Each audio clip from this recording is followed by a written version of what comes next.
سہل بن عبداللہ سے پوچھا گیا کس وقت انسان کو پتا چلے گا کہ وہ صحیح عقیدے پر ہے، صحیح منہج پر ہے؟ تو انہوں نے چند باتیں بیان کی تھی۔ پہلی بات، لا یترک الجماعہ، کہ وہ جماعت کو نہیں چھوڑتا۔ جماعت سے مراد کیا ہے؟ رسول اللہ صلی اللہ علیہ وسلم نے فرمایا میری امت کے 73 فرقے ہوں گے، 72 جہنم میں ہوں گے اور ایک جنت میں جائے گا۔ پوچھا اس کوئی نشانی، کون ہوں گے؟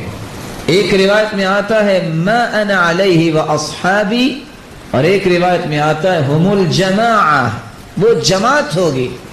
کون سی جماعت ہوگی؟ اس کا نام کیا ہے؟ آپ نے نام نہیں بتایا، کام بتا دیا ہے۔ کام کیا ہوگا؟ ما انا علیہ و اصحابی، میرے صحابہ اس جماعت کا منہج، مشن یہ ہوگا کہ جو اللہ کے رسول نے کہا ہے یا کیا ہے یا جو اس کے صحابہ نے دین پہنچایا۔ دو بات ہے، اس جماعت کو جو نہیں چھوڑتا، سلف صالحین کی جماعت، کتاب و سنت کو اپنا منہج اور منہاج بنانے والا، اس کا عقیدہ بھی صحیح ہے، اس کا منہج بھی صحیح ہے۔ دوسری نشانی، لا یسب اصحاب النبی صلی اللہ علیہ وسلم، اس بندے کا عقیدہ صحیح ہے جو کسی صحابی کو برا نہیں کہتا، گالی نہیں دیتا، کیونکہ حدیث کے الفاظ ہیں، ابو الدرداء کہتے ہیں ایک گھڑی جو صحابہ نے اللہ کے رسول کے ساتھ گزاری ہے، ساری دنیا بھی کوئی بیچ دے تو اس کی قیمت ادا نہیں کر سکتا۔ اور اس لیے اللہ کے رسول نے فرمایا تھا میرے صحابہ کو گالی نہ دو، لا تسبوا اصحابی، جس نے میرے صحابہ کو گالی دی اس پہ اللہ کی بھی لعنت ہے، فرشتوں کی بھی لعنت ہے، پوری کائنات کی لعنت۔ تیسری نشانی، لا يخرج على هذه الامة بالسيف، عقیدہ اور منہج اس بندے کا صحیح ہے جو خروج نہیں کرتا، اس امت پر خروج نہیں کرتا، تلوار نہیں اٹھاتا۔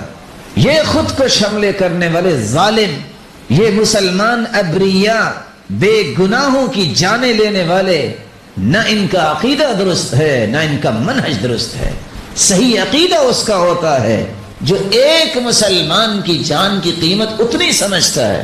حدیث میں آتا ہے اگر 7 آسمانوں کے فرشتے اور 7 زمینوں کی مخلوقات، 14 کے 14 طبق، ایک مومن کو قتل کرنے میں شریک ہو جائیں تو اللہ 14 کے 14 طبق قیامت کے دن جہنم میں پھینک دیں گے۔ اس لیے صحیح عقیدہ اور منہج اس کا ہے جو خروج کو پسند نہیں کرتا، جو مسلمانوں پہ ہتھیار نہیں اٹھاتا اور تلوار نہیں اٹھاتا۔ آپ سوچ سکتے ہیں کہ اللہ کے رسول نے کتنی بڑی بات کہہ دی کہ کوئی شخص صرف ہتھیار ہی مسلمان پہ اٹھائے، جب تک رکھ نہیں دیتا اس وقت تک فرشتے اس پہ لعنتیں بھیجتے رہتے ہیں۔ سگا بھائی کیوں نہ ہو، اگر کوئی تلوار اس پہ اٹھا لے تو فرشتے اس پہ بھی لعنت بھیجتے ہیں۔ چوتھی نشانی، لا یکذب بالقدر، وہ تقدیر کو نہیں جھٹلاتا۔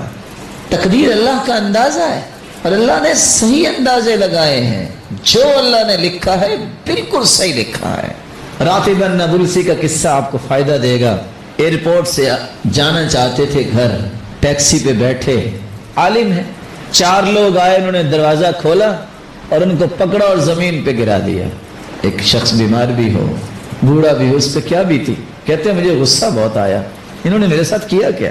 کچھ دیر کے بعد جب میں دوسری گاڑی پہ بیٹھ کے گیا، راستے میں دیکھا تو ایکسیڈنٹ ہوا تھا اور وہ 4 ڈرائیور سویت مرے ہوئے تھے۔ میں نے کہا اف، میں غصہ کر رہا تھا، اصل میں میرا رب مجھے کچھ زندگی کے اور دن دینا چاہتا تھا۔ انسان کچھ سوچتا ہے لیکن رب کے فیصلوں میں کوئی حکمت ہوتی ہے جس کو میں اور آپ نہیں جانتے۔ 5ویں بات، لا یشک فی الایمان، جو ایمان میں شک نہیں کرتا۔ ایمان جب آتا ہے تو بڑھتا ہی رہتا ہے، گناہ ہو تو یہ کم ہوتا ہے، نیکیاں کرنے سے ایمان بڑھتا ہے، گناہ کرنے سے کم ہوتا ہے۔ لا یماری فی الدین، 6ٹھی نشانی عقیدہ اور منہج اس کا ہے جو دین میں جھگڑا نہیں کرتا۔ دین سے مراد کیا ہے؟ قرآن، حدیث، صحابہ کا طریقہ یہ تھا، قرآن کی آیت آ گئی بس، آگے کوئی بات نہیں کرنی، قرآن آ گیا ہے، اس سے بڑا فیصلہ کوئی نہیں ہے۔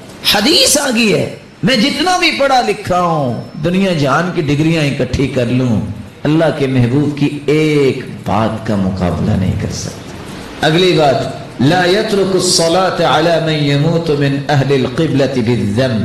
کوئی اگر انسان گناہ بھی کرتا ہے لیکن مسلمان ہے، نماز پڑھتا ہے، اس کی نمازی جنازہ نہیں چھوڑتا. کچھ لوگ کہتے ہیں میں نے اس کا جنازہ نہیں پڑھنا. کیوں؟ اس پہ جنازہ پڑھنا جائز نہیں ہے. یہ عقیدہ صحیح نہیں ہے. صحیح عقیدہ اس کا ہے جو قبلے کو قبلہ مانتا ہے، نماز پڑھتا ہے، اگر اس میں کمی کوتاہی بھی ہے، گناہ بھی کرتا ہے، تو اس کا جنازہ پڑھنے سے پیچھے نہ ہٹے، جنازہ پڑھے. کیونکہ اس کا معاملہ کس کے ساتھ ہے؟ اللہ کے ساتھ ہے. اس کا حساب میں اور آپ نہیں لے سکتے، وہ اللہ نے لینا ہے. ہمیں وہ کام کرنا ہے جو اللہ کے رسول نے کیا ہے. اگلی بات، لا يترك المسح على الخفين. تھوڑی سی کڑوی بات پھر آ گئی. صحیح جس کا عقیدہ ہے، صحیح منہج ہے، وہ موضوع پہ مسح کرنا نہیں چھوڑتا. 70 روایتیں جمع کرے تو بنتی ہے اللہ کے رسول صلی اللہ علیہ وسلم نے مسح کیا ہے. اور آج جرابوں پہ مسح کرنا، موضوع پہ مسح کرنا مذاق لوگوں نے بنا دیا. کہتے کوئی نہیں ہے.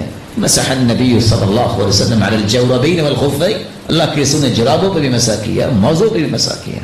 لیکن آج تعجب کی بات یہ ہے، کیا کہیں گے اتنی موٹی جراب ہو تو پھر تو مسح ٹھیک ہے، باریک ہو پھر ٹھیک نہیں ہے.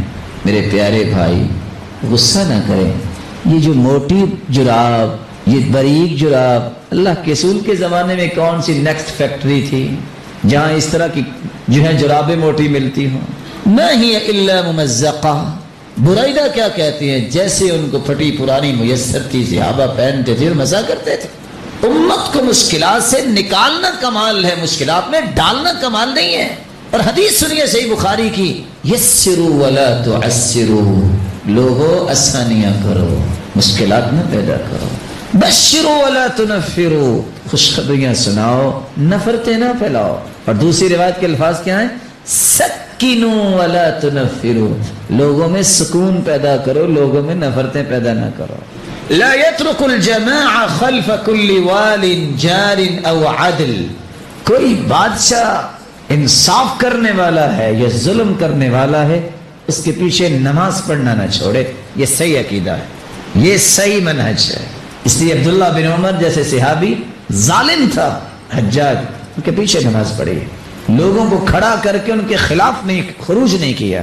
آپ اپنی ذمہ داری ادا کریں. ہر ایک نے اپنی ذمہ داری کا حساب دینا ہے.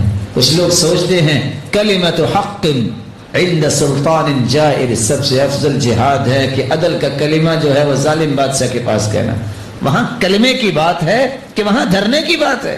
کلمہ تو حق ہے، حق کا کلمہ نصیحت کے طور پہ ادب کے دائرے میں رہ کے آپ کہہ سکتے ہیں. لیکن کلمہ تو حق سے مراد گالی ہے. حق کا کلمہ کیا ہوتا ہے؟ قرآن کی بات، حدیث کی بات. کلمہ تو حق سے مراد جو ہے وہ لان تان اور لمبی زبان نکالنا ہے. ان حدیثوں کو مت توڑو مڑوڑو، دین کو برباد کرو گے اگر ان حدیثوں کو اس طرح تروڑ مڑوڑ کے اپنے مقاصد کی طرف لگاؤ گے. میں مانتا ہوں حقوق کی بات آپ کریں گے. عبداللہ بن مسعود رضی اللہ تعالیٰ عنہ کی روایت بخاری مسلم کی پڑھو. اللہ کے رسول نے فرمایا تھا میرے صحابہ ایک وقت آنے والا، لوگوں کو ترجیح دی جائے گی آپ پہ، اور آپ ایسی باتیں دیکھیں گے جو آپ کو پسند نہیں ہوگی. اللہ کے رسول پھر کریں کیا؟ فرمایا تؤدون الحق الذی علیکم وتسألون اللہ الذی لکم. آپ اپنی ذمہ داریوں کو پورا کرنا، جو تمہارے حقوق ہیں رب سے مانگنا، وہ اللہ تمہیں دے دے گا. کتنا پیارا منہج. اس لیے رسول اللہ صلی اللہ علیہ وسلم کے منہج کو پسند کیجئے. رسول اللہ صلی اللہ علیہ وسلم نے جو تربیت کی ہے صحابہ کرام کی، اس سے بڑی کوئی تربیت نہیں.